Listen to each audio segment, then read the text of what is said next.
यही माननीय हेमंत सोरेन जी ने कहा था कि मैं स्मार्ट विलेज बनाऊंगा। आज आदिवासी को जमीन पर मैं छाती ठोक के कहता हूँ कि आदिवासियों की जमीन पर स्मार्ट सिटी बन रहा है। ये टीएससी को फुटबॉल बना दिया था। एक भी केस ट्राइबल लोगों का टीएससी के द्वारा क्या महामहिम राज्यपाल के पास गया क्या? पंजाब, केरल, कहाँ लोग गए हुए हैं, कौन खोजेगा उसको? क्या वो शौक से गए हैं क्या पैसा कमाने के लिए? आपने 23 सालों के अंदर में एक भी यहाँ पर उद्योग धंधा आपने बनाया नहीं। अगर हम बोलते हैं तो हम बागी हो जाते हैं, हम पार्टी विरोधी हैं। आपने तो कभी खतियानी जोहार यात्रा निकाला? जब खतियानी का आप बातें नहीं करते हैं, खतियान को आप अभी तक किसी को चिन्हित किए नहीं कि कौन खतियानी रैयत है। ये 23 साल में माननीय मुख्यमंत्री रघुवर दास जी को छोड़ करके जितने माननीय मुख्यमंत्री बने सारे के सारे लोग आदिवासी मुख्यमंत्री ही बने। कोयला, तांबा, अवरख, यूरेनियम, बहुत तरह का खनिज संपदा है। आदिवासियों की जमीन पर ही आपको ज़्यादा मिलेगा या यहाँ के मूलवासियों की जमीन पर। तो लेकिन आज यहाँ से सेंट्रल गवर्नमेंट को 85% रॉयल्टी मिलता है। आज अधिसूचित क्षेत्र में रहने वाले आदिवासी मूलवासियों की स्थिति को देखिए। यही मुख्यमंत्री बोलने इस बात की है कि आज सरकार को टीएससी क्या याद आ गया है। और अभी इतने सालों के बाद, अगर इतने सालों के बाद सरकार को टीएससी का याद आया भी तो बहुत दिमागी स्तर से काम करना चाहिए था कि भाई आप थाने के अंदर में रहने वाले लोग आदिवासी टू आदिवासी में वो जमीन लेंगे, बिक्री होगा, यही ना। लेकिन मैं कहता हूँ कि बहुत सारे लोग ऐसे हैं आदिवासी के बीच में भी हैं, पैसे वाले लोग भी हैं, तो उसका एक लिमिटेशन होना चाहिए। आखिर आवास के लिए, खेती करने के लिए तो नहीं, आवास के लिए आप दे रहे हैं तो 5 डिस्पिल, 10 डिस्पिल, 15 डिस्पिल, 15 डिस्पिल जमीन आप देते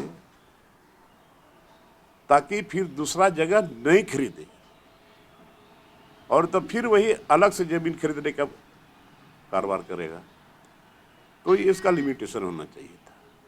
और हमको ये लगता है कि भाई आखिर आप अभी क्यों टीएससी, उतना दिन तो फुटबॉल बना हुआ था मुख्यमंत्री हाउस और गवर्नर हाउस पे, ये टीएससी को फुटबॉल बना दिया था। एक भी केस ट्राइबल लोगों का टीएससी के द्वारा क्या महामहिम राज्यपाल के पास गया क्या?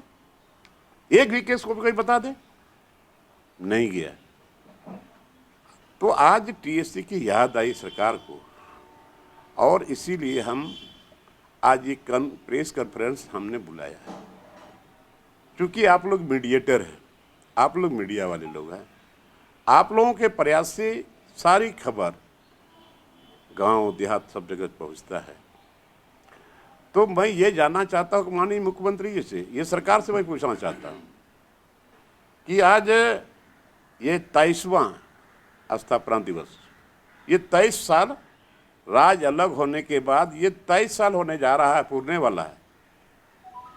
तो आप याद करिए, ये 23 साल में माननीय मुख्यमंत्री रघुवर दास जी को छोड़ करके जितने माननीय मुख्यमंत्री बने सारे के सारे लोग आदिवासी मुख्यमंत्री ही बने हैं। तो क्या ये आदिवासी मुख्यमंत्री के प्रति यहाँ के आदिवासी मूलवासियों का जो भावना था, जो सोच था, जो उम्मीद था कि ये अधिसूचित क्षेत्र को ये लोग देखेंगे बारीकी से, लेकिन अधिसूचित क्षेत्र को इन लोगों ने एक तरह से अलग कर लिया दिमाग से। इसको किसी ने रीड नहीं किया कि ये आखिर अधिसूचित क्षेत्र बना तो क्यों बना, और वो भी अंग्रेज के टाइम का बनाया हुआ। तो ये अधिसूचित क्षेत्र स्पेशल यहाँ के जो ट्राइबल लोग हैं उनके लिए। आज देखिए, ये सौभाग्य है कि यहाँ पर आदिवासियों की जमीन पर कोयला, तांबा, अवरख, यूरेनियम, बहुत तरह का खनिज संपदा है। आदिवासियों की जमीन पर ही आपको ज़्यादा मिलेगा या यहाँ के मूलवासियों की जमीन पर।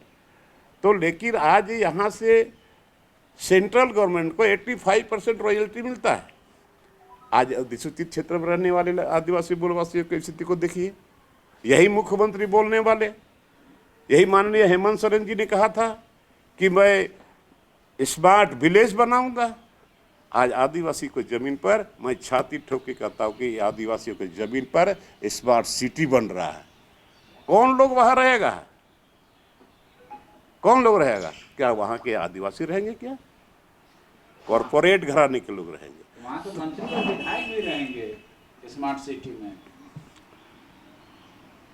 स्मार्ट सिटी में बनेंगे तो किसकी यही चीज बोलना चाहिए था ना चुनाव के टाइम में कि मंत्री विधायक के लिए बनेगा। क्यों मंत्री और विधायक के लिए रहेगा? जो जहां सीएनटी एक्ट की जमीन है, जो शेड्यूल नहीं है, आप उस जमीन को अधिग्रहण करके आप स्मार्ट सिटी बना रहे हो। बोले अधिकृत का एचईसी का जमीन था, एचईसी से लिए। एचईसी का शर्म होनी चाहिए बोलने में। एचईसी की जमीन को लिया गया था, अधिग्रहण किया गया था, अच्छी बात है देश के हित में। लेकिन एचईसी का जमीन को अधिग्रहण किए हुए कितने साल हो गए? 50 साल, 55 साल, 80 साल उससे ज्यादा हुआ। तो ये जमीन तो इसको स्वतः वापस होना चाहिए था। अगर नहीं होना चाहिए तो एक भी मुख्यमंत्री बतावे, मुंह से बोले पब्लिक के बीच में, ये जमीन वापस होना चाहिए था। क्यों नहीं वापस हुआ? आज गलत तरीके से यहाँ पर इन लोगों का जमीन पर विभागीय कुछ न कुछ बनते जा रहा है। आज स्मार्ट सिटी बन रहा है, आज यहाँ विधायक आवास बन रहा है। तो विधायक आवास बनना था तो पुनः आप अधिग्रहण करो, उसको पैसा मिलना चाहिए, उसको कंपनसेशन मिलना चाहिए, उसको नौकरी मिलना चाहिए। सरकार का तर्क है कि 1908 में जब बना था। अरे भाई कोई मुख्यमंत्री बतावे ना, कोई सरकार बतावे कि ये इतना सालों के बाद ये जमीन वापस होना चाहिए था कि नहीं होना चाहिए था। यूज में था, नॉन यूज। कौन यूज में था? अभी भी चलिए खाली पड़ा हुआ है। तो बाउंड्री के अंदर है। बाउंड्री के अंदर छोड़ दीजिएगा 50 साल, 30 साल, 70 साल तक, और बोलिए कि जमीन अधिग्रहण किए हुए हैं। ऐसा अगर बोले तो पब्लिक के बीच बोले, स्टेटमेंट दे। ये जमीन क्या कानूनियन इन लोगों को वापस होना चाहिए था कि नहीं था? ये जब बताओ।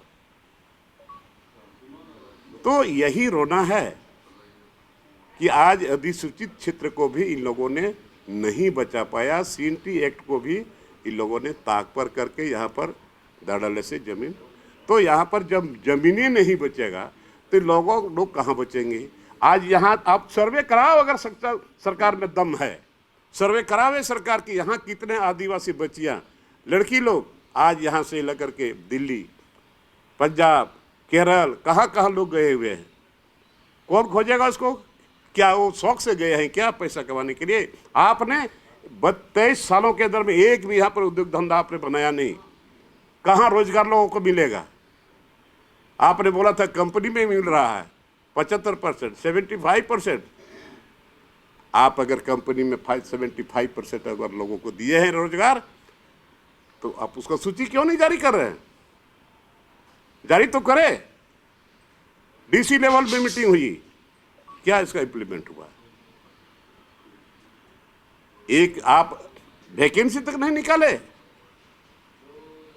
एक भी वैकेंसी आपने नहीं निकाला। और यहाँ पर स्टूडेंट ने आंदोलन भी किया, उसको भी आपने संज्ञान में नहीं लिया। आस्थान नीति आपने नहीं बनाया कि आपने अर्जुन मुंडा की सरकार को इसी आस्थानी नीति के बारे में आपने सरकार गिराने का काम किया था। इसके बावजूद आपको 14 महीना तक सरकार चलाने का मौका मिला, उस समय भी आपने आस्थानी नीति नहीं बनाया, और अभी भी तक आप आस्थानी नीति पर बोल नहीं रहे हैं। सरकार तो करे, हम नियुक्ति पत्र बांट रहे हैं। अरे नियुक्ति पत्र ये तो रघुवर दास के टाइम का दिया हुआ था, इन लोगों ने कोर्ट से, माननीय कोर्ट ने इन लोगों को दिया, तब उसी को आप बांट रहे हो, उसी को आप बांट रहे हो, अपना पीठ थपथपा रहे हो। लेकिन आप बताओ 3.5 लाख अभी भी सर्वे निकालिए आप, विभाग में, सब विभाग में मिला के 3.5 लाख से ज्यादा वैकेंसी पड़ा हुआ है। फिर वैकेंसी क्यों नहीं निकलता है? क्यों नहीं वैकेंसी निकल रहा है? सरकार को जवाब देना होगा। अगर हम बोलते हैं तो हम बागी हो जाते हैं। हम पार्टी विरोधी हैं। पार्टी तो कह रही है कि बहुत अच्छे अच्छे काम भी कर रही है, लोबिंदा को दिख नहीं रहा है क्या? सरकार जो काम नहीं कर पा रही है किन्हीं कारणों तो क्या जरूरत था आपको सरकार आपके द्वार में जाने का? आपने तो कभी खतियानी जोहार यात्रा निकाला? जब खतियानी का आप बातें नहीं करते हैं, खतियान को आप अभी तक किसी को चिन्हित किए नहीं कि कौन खतियानी रैयत है, तब ना अभी तक आपका स्थायी नीति नहीं बना।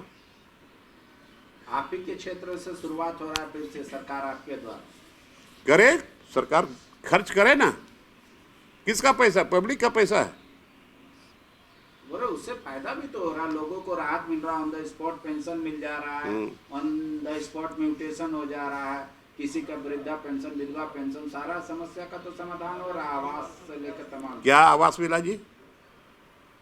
कहाँ आवास मिला? और मिला भी तो क्या उसको बालू मिला क्या? उसको पत्थर मिला क्या? नाम बदल से नहीं होगा, अबुआ आवास। अब 3 कमरों वाला घर मिलेगा। आबू आवास में किस टाइप का है वो तो मिलेगा जब देखेंगे। यही बोला था ना कि माँ बाप के लिए अलग बनेगा, बेटा बहू के लिए अलग बनेगा, शौचालय रहेगा और वहाँ पंखा भी रहेगा, किचन में बनेगा। उस तरह का एक दो ठो बनेगा तब लोगों को विश्वास होगा, हाँ ये शुरू होने जा रहा है। सरकार आपके द्वार, इसके पहले भी हो सरकार आपके द्वार। तो आप सरकार के कार्यक्रम में हिस्सा नहीं लेंगे? सरकार आपके द्वार में नहीं, क्यों ना? पहले वाला बताए ना कितना आवेदन पड़ा था। पहले बार कितना आवेदन पड़ा, हर जिला में, हर पंचायत में कितना कितना आवेदन पड़ा, उसमें कितना डिस्पोजल हुआ, क्या धरातल पे उतरा नहीं उतरा? अभी तो धरे हुए, अब लोग बोल रहे हैं ना, दूर क्या हो रहा है, इतना इतना बार आवेदन दिए, पंचायत में दिए, जिला में दिए। खाली पेंशन का राग लगने से नहीं होगा। पेंशन ठीक है, अच्छी बात है, बूढ़े बूढ़े लोगों को आप दिए हैं, पेंशन दे रहे हैं, ठीक बात है। लेकिन और सब जो यहाँ का कवच है, यहाँ के आदिवासी मूलवासी का कवच है, CAT एक्ट, SBT एक्ट और ये पैसा एक्ट, आप इसको क्यों नहीं बना रहे? एक तरफ से लोग उजड़ रहे हैं, आप एक तरफ से कानून पर ध्यान नहीं दे रहे हैं। इसीलिए मैं बार बार कहता हूँ कि ये अधिसूचित क्षेत्र को ये लोग स्टडी करें। thefollowup.in. Like, share, and subscribe.